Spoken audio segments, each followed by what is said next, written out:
The event I attended was a conversation and book signing with Bob Colacello, the author of Holy Terror, a tell-all memoir of Colacello's goddamn mother. Ho. It's ho. As in holes. What? Andy Warhol. The event I attended was a conversation and book signing with Bob Colacello, the author of Holy Terror, a tell-all memoir of Colacello's time with Andy Warhol during the late 1960s through the 1980s.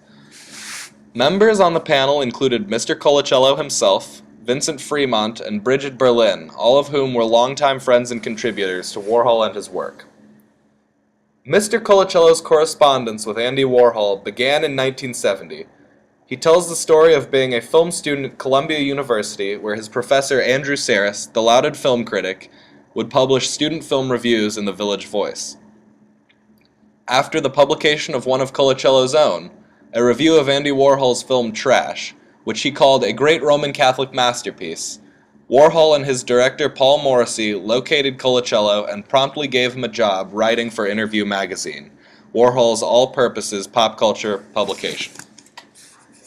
In the 12 years that he worked as a writer and ultimately the editor of Interview, Colacello became a member of Warhol's inner circle, where he befriended Vincent Fremont, Bridget Berlin, and many others. Vincent, a producer and the handler of Andy's money, and Bridget, an actor, artist, and collaborator of Andy's, were with him during the late 1960s through much of the 70s, helping to build Andy's empire and contribute to it. After his tenure at Interview, Colacello went on to have a very lucrative career at Vanity Fair, where he wrote extensively on popular culture, profiling exhaustively many of the people that inhabit it.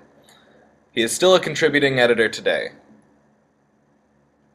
This time he spent with Andy is the basis for much of Colacello's work, Holy Terror, which was originally published in 1990 and re-released by Vintage this year. I was not able to receive an interview with Mr. Colacello, but I did receive many interesting facts about Warhol and Mr. Colacello himself, including an anecdote about Andy's relationship with Salvador Dali, regarding an uncertainty about who gave the other an interest in drag queens.